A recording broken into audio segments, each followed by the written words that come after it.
नौकरी और पढ़ाई बदल देगा एआई? जी हां, क्योंकि जब से एआई आया है नौकरियों को लेकर चिंताएं शुरू हो गई थी, लेकिन फिर कहा जाता रहा कि चिंता करने की जरूरत नहीं है। उदाहरण दिए गए 90 के दशक के जब कंप्यूटर्स आ रहे थे, कहा गया कि तब भी बेवजह का डर दिखाया गया था, लेकिन क्या लोगों की नौकरियां चली गई? बात सही भी है। उस वक्त कम से कम वैसा तो कुछ नहीं हुआ जैसा कि हुआ बनाया गया था। एआई में भी लग रहा था कि बेवजह का हल्ला मचाया जा रहा है, लेकिन वक्त वक्त पर बड़े बड़े लोगों के बयान आ रहे थे। बिल गेट्स कह रहे थे कि एआई डॉक्टरों की जरूरत को खत्म ही कर देगा। यह भी बयान आया कि आगे टीचरों की जरूरत ही नहीं रहेगी।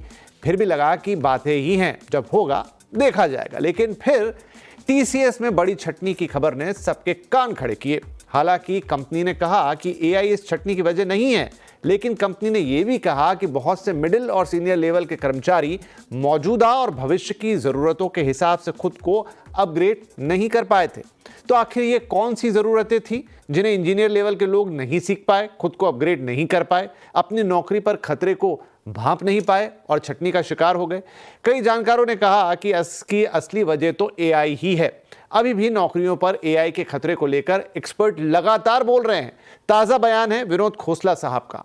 खोसला अमेरिका में बसे टेक दिग्गज हैं, सन माइक्रो सिस्टम के को फाउंडर रहे हैं। कह रहे हैं कि 5 साल में एआई 80% नौकरियां खा जाएगा। वो यहां तक कह गए कि 2040 तक व्यक्तिगत रूप से काम करने की जरूरत खत्म ही हो जाएगी और लोग सिर्फ अपनी आत्मसंतुष्टि के लिए काम करेंगे।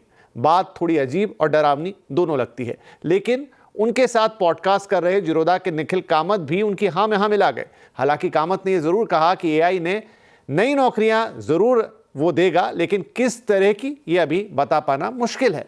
इलॉन मस्क, आईबीएम के सीईओ अरविंद कृष्णा, डेलॉइट के south Asia CEO Romil Shetty, open AI के सीईओ सैम ऑल्टमैन, फेसबुक वाले मार्क जकरबर्ग और कई नाम, सबके सब लगभग ऐसी ही बातें कर चुके हैं या कर रहे हैं। तो क्या अभी बस तूफान के पहले की शांति है? क्या सच में एआई नौकरियों को खत्म कर देगा? कम से कम उन नौकरियों को तो जो आज करोड़ों लोग कर रहे हैं, उस तरह की नौकरियां।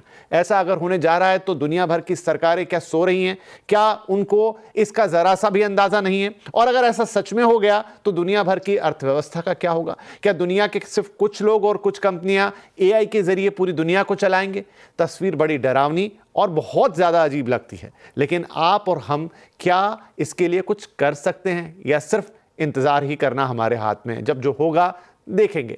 इतना एआई हो रहा है, लेकिन आखिर क्या करें कि हम भी इस एआई का हिस्सा बने? शायद ये सवाल अब सबके मन में है, सवाल भी और डर भी।